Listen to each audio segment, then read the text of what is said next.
warahmatullahi wabarakatuh. Waalaikumsalam warahmatullahi wabarakatuh. Saya Rizkyani Fatimah dari S1 Farmasi dari Universitas Harapan Bangsa Purwokerto akan sedikit memberikan penyuluhan mengenai COVID-19 atau virus corona yang sekarang lagi mewabah di kita di dunia. Oke, judulnya. Oh ya, ibu-ibu, bapak-bapak semua di sini udah pada cuci tangan kan sebelum kesini? Sudah. Ya, bagus. Terus judulnya pencegahan penularan virus COVID-19 dimulai dari kita sendiri. Nah, di sini ada yang tahu COVID-19 itu apa? Belum ya? Belum. Oke. Virus corona atau SARS-CoV-2 adalah virus yang menyerang sistem pernapasan. Penyakit karena infeksi virus ini disebut COVID-19. Nah, virus corona bisa menyebabkan gangguan pada sistem pernapasan, pneumonia akut, sampai menyebabkan kematian. SARS-CoV-2 yang lebih dikenal dengan nama virus corona adalah jenis baru dari coronavirus yang menular ke manusia. Virus ini bisa menyerang siapa saja, baik bayi, anak-anak, ibu hamil, ibu menyusui, bapak-bapak, ibu-ibu, lanjut usia, semua bisa terkena virus ini. Tetapi kalau lansia itu bisa lebih gampang terkena virus ini dan orang-orang yang imunnya rendah. Nah, coronavirus adalah kumpulan virus yang bisa menginfeksi sistem pernapasan. Pada banyak kasus, virus ini hanya menyebabkan infeksi pernapasan ringan seperti flu. Namun virus ini juga bisa menyebabkan infeksi pernapasan berat seperti infeksi paru-paru, MERS, dan SARS. Selanjutnya, gimana sih tanda-tanda atau gejalanya seseorang terkena virus COVID-19, virus corona? Yang pertama, dia infeksi yang disebabkan oleh virus ini dapat menyebabkan seperti gangguan pernapasan, batuk, pilek, demam yang lebih dari 38 derajat Celcius, sesak nafas, lemas, lesu, seperti itu. Dan pada kasus yang lebih parah dapat menyebabkan pneumonia, sindrom pernapasan akut, gagal ginjal, bahkan sampai menyebabkan kematian. Nah, kalau misal bapak-bapak atau ibu-ibu di sini batuk, flu, seperti sakit tenggorokan kayak gitu, dikira terkena virus itu enggak ya, kalian bisa langsung cek aja ke dokter biar lebih tahu. Ya, jadi ada perbedaan antara flu, salesma, dan virus corona. Kalau flu itu tanda-tandanya demam tinggi, batuk, menggigil, sakit tenggorokan, mual, diare, mata merah. Sedangkan kalau salesma itu pilek, hidung tersumbat, sakit kepala ringan, demam ringan, ingus kental, sakit tenggorokan. Nah, kalau virus corona Wuhan itu dia demam selama 14 hari, infeksi pernapasan disertai batuk kering, pilek, sulit bernafas, lemas, sepsis, gagal ginjal, bahkan pneumonia. Selanjutnya, gimana sih caranya virus corona itu menyebar? Jadi, misalkan ada orang yang terkena virus, terus dia tuh bersin di dekat orang yang lain gitu. Nah, orang yang lainnya itu nggak sengaja menghirup atau terkena percikan itu bisa terinfeksi. Nah, juga bisa misalkan ada orang yang terkena virus corona terus dia bersin atau meludah di tempat umum, terus terkena seperti meja, kursi, tembok atau yang lainnya, terus nggak sengaja ada orang lain yang memegang atau terkena, intinya kayak gitu, terus nanti orang tersebut bisa terkena virusnya juga, seperti itu. Jadi jika kalian melihat seseorang yang sedang sakit, batuk, bersin, kalian bisa memilih untuk jaga jarak 0,5 meter sampai 2 meter akan menjagamu tetap aman dari percikan yang besar. Kemudian bisa memberi mereka masker, jadi mereka bisa bersin atau batuk di maskernya dan melindungi orang yang ada di sekelilingnya. Nah, secara umum ide yang bagus untuk menghindari kerumunan orang karena kalian tidak tahu siapa yang sebenarnya sakit. Jadi hindari kerumunan orang, karena kita kan nggak pernah tahu gitu ya orang-orang yang terkena infeksi virus itu, karena nggak semua orang itu menimbulkan gejala atau menunjukkan gejalanya. Ada juga orang-orang yang terkena virus corona tapi tidak menunjukkan gejalanya, tapi dia bisa menularkan seperti itu.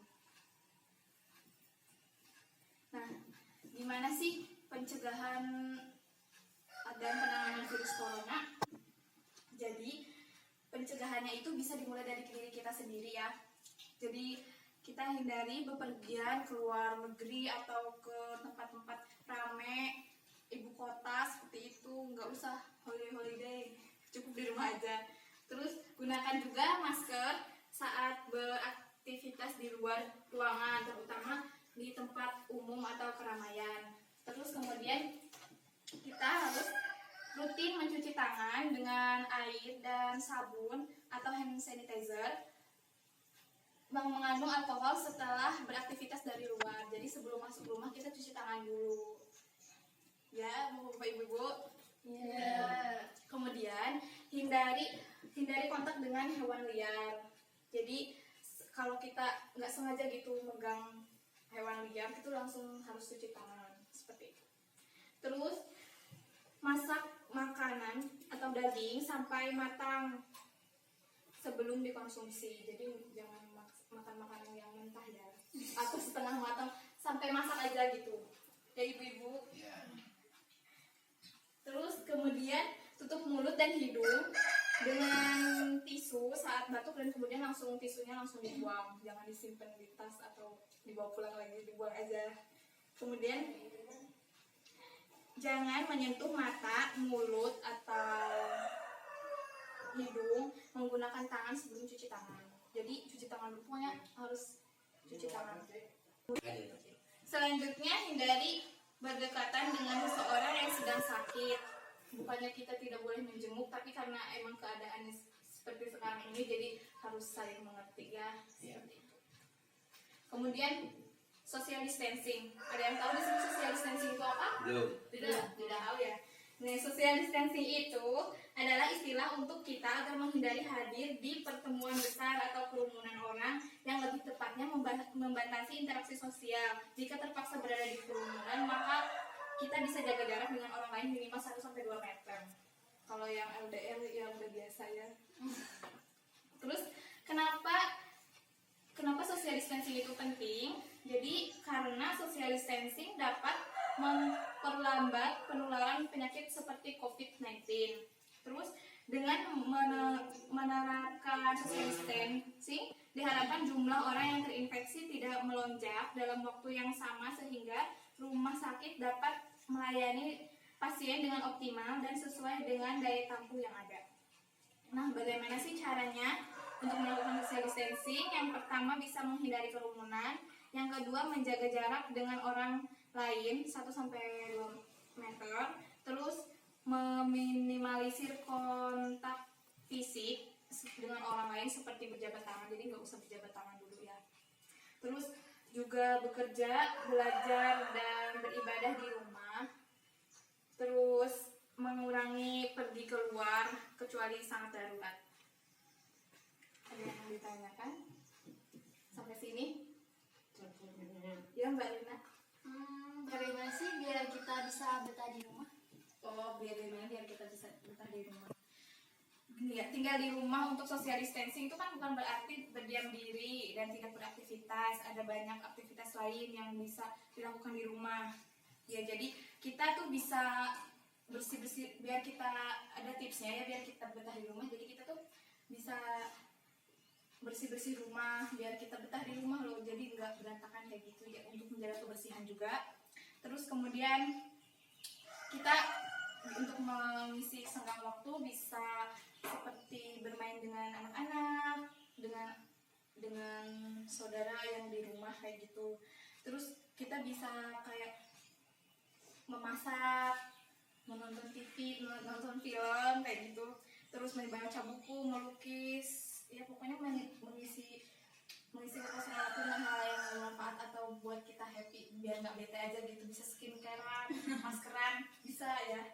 Terus kemudian jangan lupa juga olahraga, jadi jaga pola hidup sehat kita. Nah, jenis olahraga yang mudah dilakukan di rumah itu bisa yoga, senam lihat di YouTube atau TV gitu. Ada lagi? Bagaimana sih cara cuci tangan yang baik dan benar? Oke, cara terima kasih pertanyaannya. Mencuci tangan yang baik dan benar itu ada beberapa stepnya ya. Yang pertama itu tuangkan sabun pada telapak tangan. Kemudian usapkan pada seluruh permukaan telapak tangan seperti ini. Kemudian habis itu selangkan jemari dengan telapak tangan pada punggung tangan kiri dan sebaliknya. Jadi ke telapak tangan lanjut ke punggung tangan. Habis itu gosok kedua telapak tangan dengan jari bersilangan. Jadi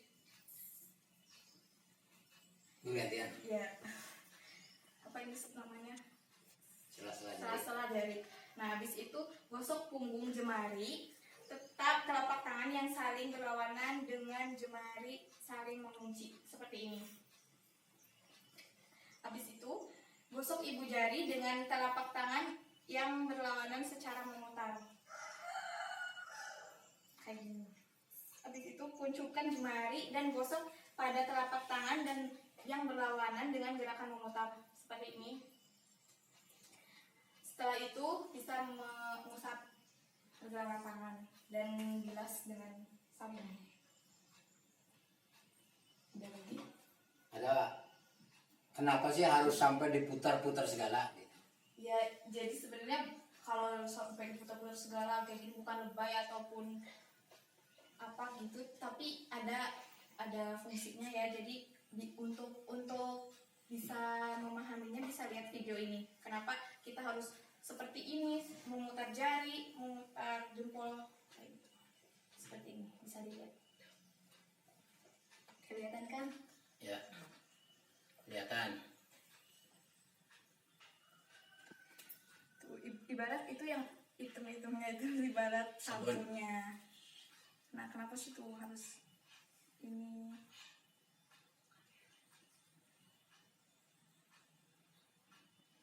Jadi tujuannya itu biar Kena semua lah intinya. kena semua.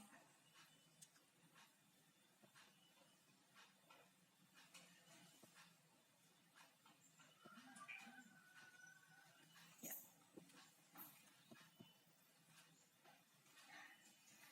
Oh iya, ada salam dari petugas rumah sakit buat kalian yang masih bandel gentayangan di jalan, kami tunggu kalian di sini katanya. Jadi kita jangan di rumah aja intinya ya. Terima kasih, semoga bermanfaat. Sekian penyuluhan dari saya. Mohon maaf bila banyak kesalahan karena saya juga masih dalam proses belajar. Terima kasih untuk waktunya Bapak-bapak, Ibu-ibu dan Mbak-mbak sekalian. Wabillahi taufiq wal hidayah. Wassalamualaikum warahmatullahi wabarakatuh. Waalaikumsalam warahmatullahi wabarakatuh.